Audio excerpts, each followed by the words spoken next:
माना कि तेरी दीद के काबिल नहीं हूं मैं, माना कि तेरी दीद के काबिल नहीं हूं मैं, तू मेरा शौक देख, मेरा इंतजार देख। सलाम, नमस्ते, सत श्री अकाल। मैं हूं आपके साथ हर्षिता मिश्रा और आप देख रहे हैं टाइम्स मेल। तो आखिरकार गजा में पूरी तरह से सीज फायर का मसौदा यूनाइटेड नेशन से पास हो ही गया। 32,000 फलस्तीनियों ने कत्ल के बाद यूनाइटेड नेशन सीज फायर का प्रस्ताव लाने में कामयाब रहा। गजा में सीज फायर की हिमायत करने वालों में 14 देश शामिल रहे, जबकि झूठ, फरेब और मक्कारी के इंतहा पार करने के वाला अमेरिका इस प्रस्ताव पर वोटिंग से दूर रहा। पूरी दुनिया में अमन और शांति का सबसे बड़ा ठेकेदार शायद किसी बात को लेकर इजरायल से नाराज हो चुका है, वरना अमेरिका अपने वीटो का इस्तेमाल करके सीज फायर का प्रस्ताव भी रोक सकता था। पर सीज फायर का प्रस्ताव मंजूर होने के बाद इसका एक असर अमेरिका में देखने को मिल रहा है। पानी के एक जहाज ने एक भारी भरकम पुल को टक्कर मारकर पानी में डुबो दिया है। इसे अब एक हादसा माना जाए या फिर सीज फायर के प्रस्ताव पर वीटो न करने का गुस्सा। वहीं दूसरी तरफ नेतन्याहू अपना आपा खो बैठे हैं, क्योंकि सीज फायर के बाद उनकी कुर्सी चली जाएगी और इजरायल में भयंकर विरोध प्रदर्शनों की वजह से मजबूरन चुनाव कराना पड़ सकता है। पर नेतन्याहू इस वक्त अमेरिका से इतने नाराज हो चुके हैं कि उन्होंने अमेरिकी राजदूत को बुलाकर खूब खरी खोटी सुनाई है। पर क्या किया जा सकता है? नेतन्याहू के चक्कर में बेचारे बाइडेन साहब अपना बुढ़ापा क्यों खराब करने जाए?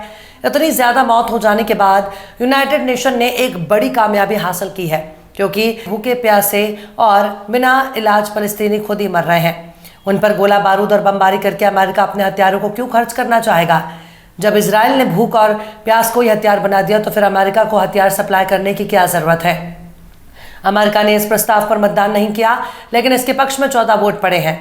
यूनाइटेड नेशन के जनरल सेक्रेटरी एंटोनियो गुटेरेस ने कहा कि इस प्रस्ताव को हर हाल में लागू किया जाना चाहिए। यानी शायद इस बात की गुंजाइश हो सकती है कि इस प्रस्ताव को लागू करने में कोई दिक्कत आ सकती है, क्योंकि गुटेरेस के बयान से यही लगता है। गुटेरेस ने सोशल मीडिया साइट एक्सपोज में लिखा कि सिक्योरिटी काउंसिल ने गजा में लंबे इंतजार के बाद सीज फायर के प्रस्ताव की मंजूरी दे दी है, जिसमें फौरी तौर पर सीज फायर, तमाम बंदियों की बिना शर्त रिहाई की मांग की गई थी। उन्होंने कहा कि इस प्रस्ताव को लागू किया जाना चाहिए, नाकामी माफी के लायक नहीं होगी। हालांकि गजा को लेकर अगर अमेरिका के चाल, चरित्र और चेहरे की बात की जाए तो अमेरिका लगातार गजा में बंदियों की रिहाई की मांग कर रहा है। यूनाइटेड नेशन सिक्योरिटी काउंसिल से मंजूर किए गए प्रस्ताव में उन बंधकों की रिहाई की भी मांग की गई थी, लेकिन अमेरिका ने इस पर वोटिंग से परहेज किया। अमेरिका ने भी इससे पहले सिक्योरिटी काउंसिल में एक प्रस्ताव पेश किया, जिसे रूस और चीन ने वीटो कर दिया था। उस प्रस्ताव में तत्काल और निरंतर संघर्ष विराम की मांग की गई थी।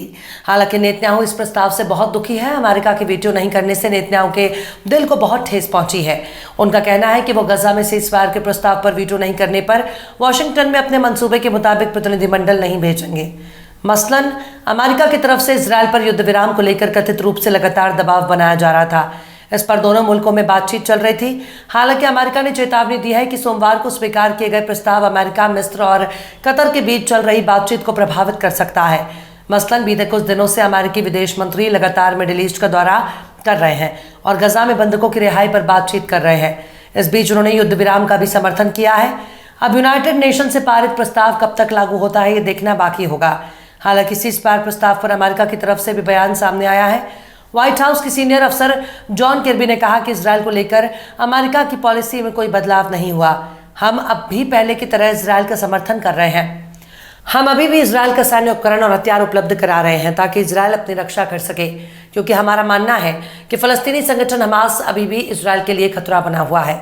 सीज फायर प्रस्ताव पर हमास की तरफ से भी बयान आ चुका है। पीर के रोज यानी सोमवार को हमास ने जारी एक बयान में तत्काल युद्ध विराम के लिए यूनाइटेड नेशन सिक्योरिटी काउंसिल की मांग का तहे दिल से इस्तकबाल किया है।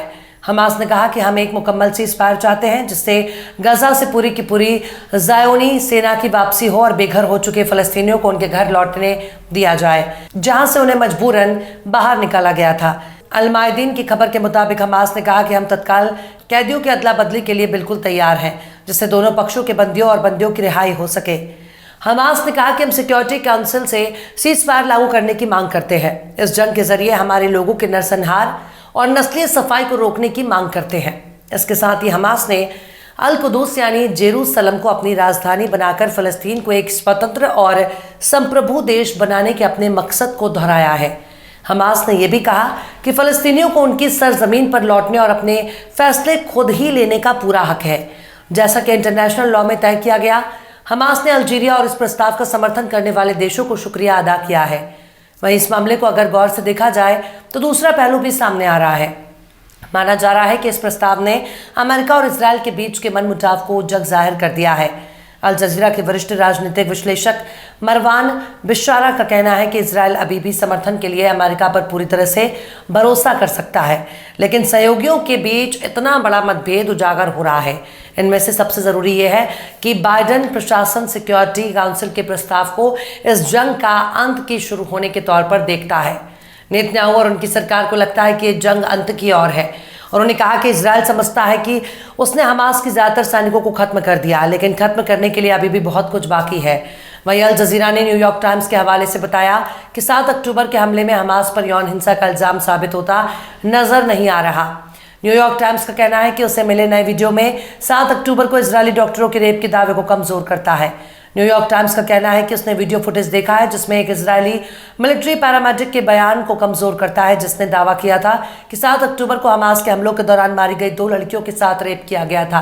न्यूयॉर्क टाइम्स ने कहा कि उसने 7 अक्टूबर को बैरी में मौजूद एक इजरायली सैनिक के जरिए ली गई फुटेज देखी है, जिसमें एक घर में 3 लेडीज की लाश नजर आ रही है जिनके पूरे जिस्म पर कपड़े मौजूद हैं। इसे देखने के बाद उसके साथ यौन हिंसा का कोई भी इशारा नहीं मिलता। वहीं अब संयुक्त राष्ट्र के विशेषज्ञ का बयान भी सामने आ गया है, जिसमें बताया गया है कि कैसे इजरायल ने नरसंहार की वारदात को अंजाम दिया। फ्रांसिस्का अल्बनीज ने गजा पर इजरायली हमले के बारे में कहा कि यह मानने के लिए उचित आधार है कि इजरायल फलस्तीन इलाके में नरसंहार को अंजाम दे रहा है। अल्बानीज ने कहा कि जमीनी स्तर पर संगठनों से इकट्ठा किए गए सबूतों, उनकी जांच रिपोर्ट और प्रभावित लोगों के साथ राय मशवरे से पता चलता है कि इजरायल ने संयुक्त राष्ट्र जेनोसाइड कन्वेंशन के तहत लिस्ट किए गए 5 में से कम 3 अपराधों को अंजाम दिया है।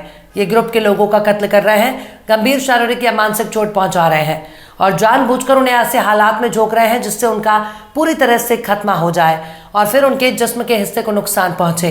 पहले पॉइंट पर अगर गौर किया जाए तो अल्बनीज ने कहा कि इजरायल ने 7 अक्टूबर से गजा में 30,000 से ज्यादा फलस्तीनियों को मार दिया है। इसके साथ ही 12,000 से ज्यादा लोग इजरायल हमले में लापता हैं, जिन्हें मलबे के नीचे मृत मान लिया गया है। अल्बनीज ने कहा कि दर्ज की गई मौतों में से 70% से ज्यादा महिलाएं और बच्चे हैं और इजराइल से ये साबित करने में नाकाम रहा कि बाकी के 30% नौजवान मर्द हमास लड़ाके थे। यानी इजराइल जिन 30% नौजवानों को हमास के नाम पर मार रहा है वो इस बात को साबित नहीं कर सका कि वो हमास के लड़ाके थे। इजराइल के जरिए गजा पर बढ़ाई गई नाकेबंदी से भूख की वजह से लोगों की मौत हो रही है, जिनमें रोजाना 10 बच्चे भी मारे जा रहे हैं। अगर दूसरे पॉइंट पर गौर किया जाए तो अल्बानीज ने कहा कि इजरायली सिक्योरिटी फोर्स ने 70,000 से ज्यादा फलस्तीनियों को जख्मी कर दिया और हजारों फलस्तीनी मर्दों और लड़कों को हिरासत में लिया, उन्हें टॉर्चर कर रहा है और जुल्म का शिकार बना रहा है। तीसरे पॉइंट पर अगर गौर किया जाए तो अल्बानीज ने कहा कि इजरायल ने अस्पतालों और खेती की जमीन समेत गजा के ज्यादातर जीवन गुजर करने वाले बुनियादी ढांचे को तबाह कर दिया है या फिर उन्हें बुरी तरह से नुकसान पहुंचाया। खैर, इतना तो साफ हो चुका है कि इजरायल पूरे मंसूबे के साथ फिलिस्तीनियों का नस्लीय सफाया कर रहा है, जैसा कि अल्बनीज का बयान से देखा जा सकता है। अमेरिका पहले ही कह चुका है कि सीज़फायर प्रस्ताव के पास होने के बाद वो इजरायल को गोला बारूद और सैन्य मदद देता रहेगा। इजरायल बहुत ही बड़ी मक्कारी कर रहा है, लेकिन उसकी मक्कारी में कंधे से कंधा मिलाकर उसका साथ दे रहा है अमेरिका। बहरहाल चलते चलते आखिर में वसीम बरेलवी ने भी क्या खूब फरमाया है, अपने चेहरे से जो जाहिर है छुपाएं कैसे, अपने चेहरे से जो जाहिर है छुपाएं कैसे, तेरी मर्जी के मुताबिक नजर आए कैसे। फिलहाल इस खबर में बस इतना ही। इस खबर को आप हमारे साथी शम्स तबरेज़ की कलम से सुन रहे थे। आपको कैसा लगा कमेंट बॉक्स में आप जरूर बताइएगा। वीडियो पसंद आए तो लाइक करें। हमारे वीडियो को डाउनलोड करके सोशल मीडिया पर अपलोड करने पर यूट्यूब और फेसबुक आपको ऑटोमेटिक कॉपीराइट स्ट्राइक भेजकर यूट्यूब चैनल और फेसबुक को बंद कर सकता है। इसलिए वीडियो पसंद आए तो यूट्यूब के वीडियो लिंक को फेसबुक, ट्विटर, व्हाट्सएप पर अपने रिश्तेदार, यार, दोस्तों को शेयर करें। और बेबाक, निष्पक्ष, स्वतंत्र पत्रकारिता को सपोर्ट करने के लिए आप हमारे चैनल टाइम्स मेल को जरूर से सब्सक्राइब करें और हाँ, बेल आइकन की घंटी वाली बटन भी आप जरूर से दबा दें ताकि आपको हमारे आने वाले नए वीडियो की नोटिफिकेशन फौरन ही मिल जाए। फिर मिलता है किसी और वीडियो में एक नई खबर के साथ। हर्षिता मिश्रा को दीजिए इजाजत। जय हिंद। अगर अभी तक आपने हमारे चैनल टाइम्स मेल को सब्सक्राइब नहीं किया है तो जल्दी से सब्सक्राइब कर दें और बेल आइकन भी प्रेस कर दें।